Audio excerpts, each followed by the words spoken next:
Sinigang na bangus for lunch.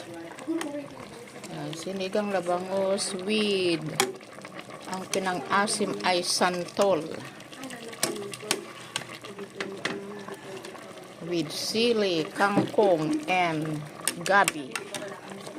Masarap pala guys ang sinigang na bangus sa santol. Yung santol ni Kuya Jun. Matamis-tamis siyang ano ba yun? Matamis yung santol niya, Bangkok. Ayan ang aming lunch ngayon. With gabi, kangkong, and sili.